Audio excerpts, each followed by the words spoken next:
Chit fund কাণ্ডে চাঞ্চল্যকর মোড়। রোজভ্যালির আমানতকারীদের টাকা ফেরতের প্রক্রিয়া শুরু হতে চলেছে। চিটফান্ড কেলেঙ্কারিতে লক্ষ লক্ষ মানুষ বাংলায় প্রতারিত হন, সব কিছু হারিয়ে একেবারে সর্বশান্ত হয়ে পড়েন। সেই ঘটনায় বাংলা জুড়ে তীব্র চাঞ্চল্য তৈরি হয় একটা সময়। অবশেষে আশার আলো, আমানতকারীদের 450 কোটি টাকা ফেরত দেওয়ার ক্ষেত্রে মিলল অনুমতি। আর এর পরেই নতুন করে স্বপ্ন দেখতে শুরু করেছেন রোজভ্যালির লক্ষ লক্ষ প্রতারিতরা। উল্লেখ্য, 2014 সালের জুন মাসে রোজভ্যালি মামলায় এফআইআর দায়ের করেছিল সিবিআই।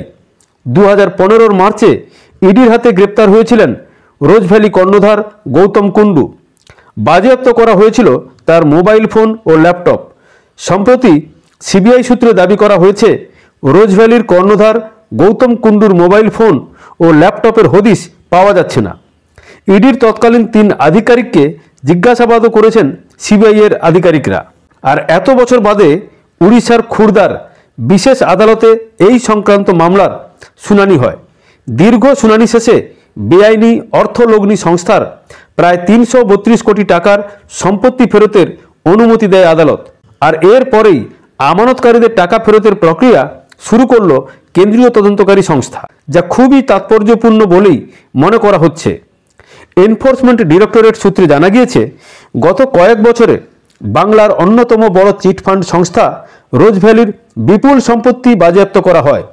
বিভিন্ন ব্যাংকে স্থায়ী আমানত হিসাবেও বিপুল সম্পত্তি বাজেয়াপ্ত করা হয়, যার বর্তমান বাজার মূল্য প্রায় 450 কোটি টাকা। বিপুল এই টাকা ফেরতের প্রক্রিয়া শুরু হচ্ছে। অ্যাসেট ডিসপোজাল কমিটির আবেদনের ভিত্তিতে উড়িষ্যার খুরদার বিশেষ আদালত এই সংক্রান্ত নির্দেশিকা জারি করে। যা খবর, আমানতকারীদের এই টাকা ব্যাংকের মাধ্যমে ফেরত দেওয়া হতে পারে। অ্যাসেট ডিসপোজাল কমিটির দাবি ছিল, টাকা ফেরতের জন্য সেখানে 28,10,714টি আবেদন জমা পড়ে। স্ক্রুটিনির পর বাতিল হয়েছিল বহু আবেদনপত্র। তথ্য যাচাইয়ের পর গত বছর 7,346 জন আমানতকারীর ব্যাংক অ্যাকাউন্টে 10,200 টাকা করে পাঠানো হয়েছিল।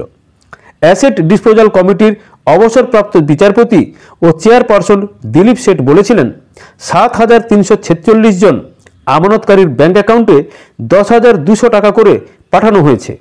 ধাপে ধাপে এবার প্রত্যেক মাসে আমানতকারীরা টাকা পাবে।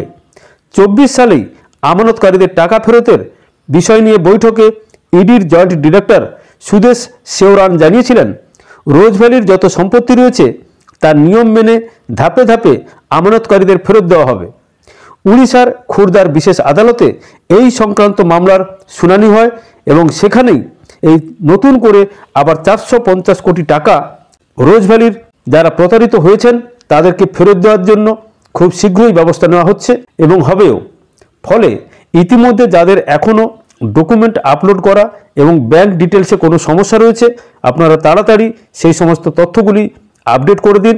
যে কোনো সময় প্রত্যেক মাসে নজর রাখবেন, যে কোনো সময় আপনার টাকা আবার ব্যাংক অ্যাকাউন্টের মাধ্যমে ফেরত পেতে পারেন।